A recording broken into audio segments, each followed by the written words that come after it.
Hello mga Zay! So ayan, nagpapalik na naman yung Pilipina couponer. Oh my goodness. Char lang. So ayan na mga Zay, may mga nag-PM sa akin kung paano ba daw mag-coupons and everything. Basta yung mga tanong nila sa akin is related sa pagkukupon kasi yun naman talaga ang laman ng aking channel. Diba? So ayan, isi-share ko na sa inyo mga Zay, no? But wait.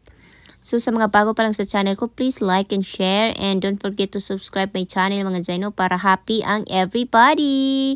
O, diba bongga? So ayun na mga Zaino. So may dalawang version itong ating coupon which is itong paper coupons and digital coupons.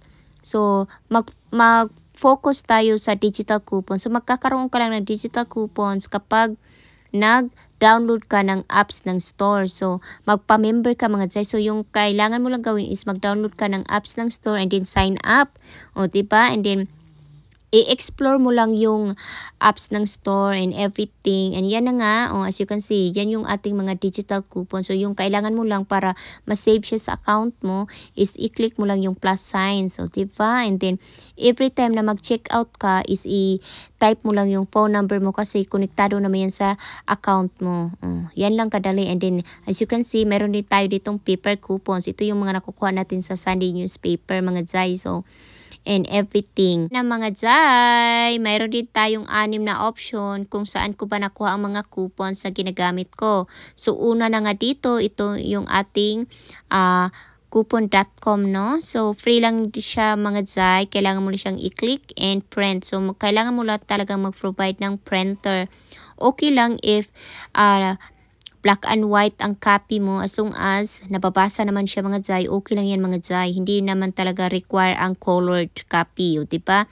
And then ito yung ating second option which is sa grocery store. While nagsha-shopping ka is maging matanglawin. Ika nga ni Kuya Kim kasi may mga coupon na nakadikit dyan. And pwede mo siyang magamit agad and pwede mo din siyang magamit kahit sa ibang store. Diba?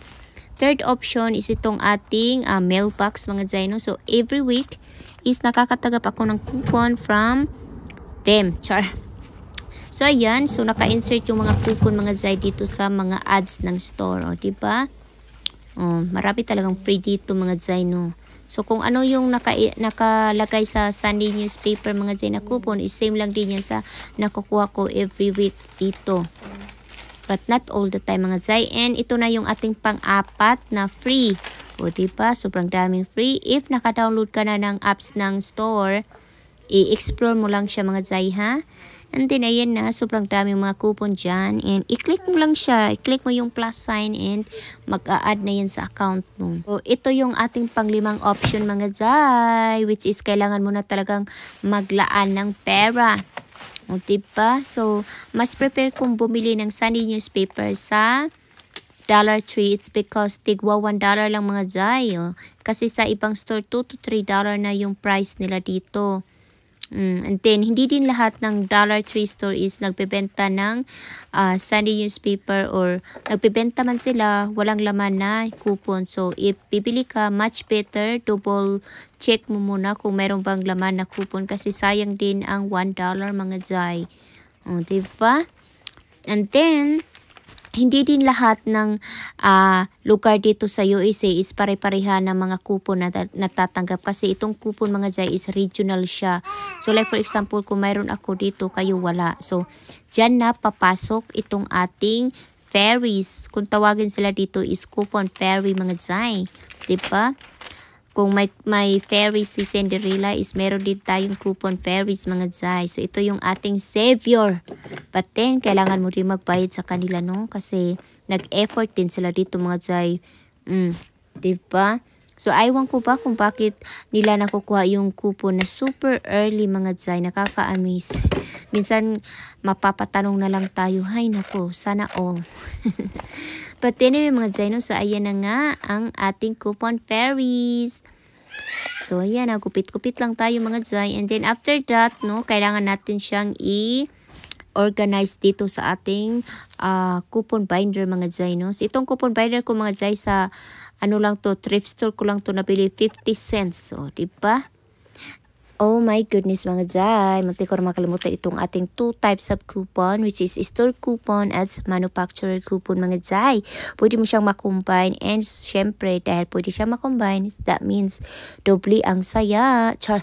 So as you can see naman dyan mga Jai, no, yan yung mga nakuha ko sa newspaper, sa coupon.com and sa grocery store. So as you can see, may mga descriptions and everything, but then kung mapapansin nyo, may nakasulat dyan na manufacturer coupon.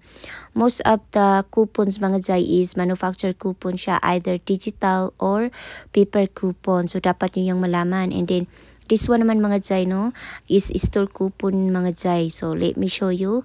Mayroong paper coupon ito, kaso wala akong ma-provide mga Jai, so pasensya, no. So as you can see na dyan mga Jai, no, yan yung tinatawag na store coupon. O, diba, bongga? So, doble ang savings. Pwede mo siyang makombine sa manufacturer coupon. Siyempre, dahil tapos na tayo about couponing, so punta tayo sa mga store mga Jai. O, diba, excited? Anyway mga Jai, no, yung mga store na ipapakita ko sa inyo is may iba't ibang coupon policy. Yan sila mga Jai, kung kailan or ilan lang yung dapat mong gamitin and everything. But then mga Jai, meron talagang mga scenario na if mabait itong cashier, pwede kang maka-use ng like 3 to 5 copies mga Jai. So it's up to them kasi sila din yung may right kung tatanggapin pa nila ang coupon or not. Kaya good luck na lang mga Jai, no? So bago ka mag-check out is pakiramdaman mo muna ang mga cashier mga Jai. Oh, yan yung mga technique mga Jai, no? Kasi hindi lahat ng mga cashier mga Jai is coupon friendly. May mga strict talaga mga Jai. And guess what? Na-experience ko yan mga Jai. Kaya what I did is mag-back out na lang. O, kanya lang kadali.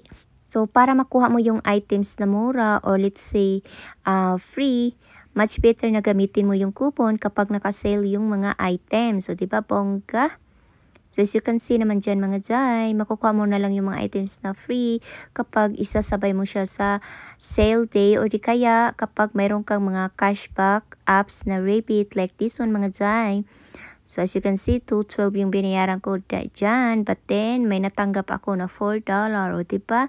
Free na lang itong ating mga items na naka-clearance na nakuha ko sa Walmart. Ito na siya yung sinasabi ko sa inyo mga Jai, yung rebates. Check out 51 to yung gamit ko ngayon. And as you can see, so picture mo lang yung resibo mo and then pack. Mayroon ka ng $4.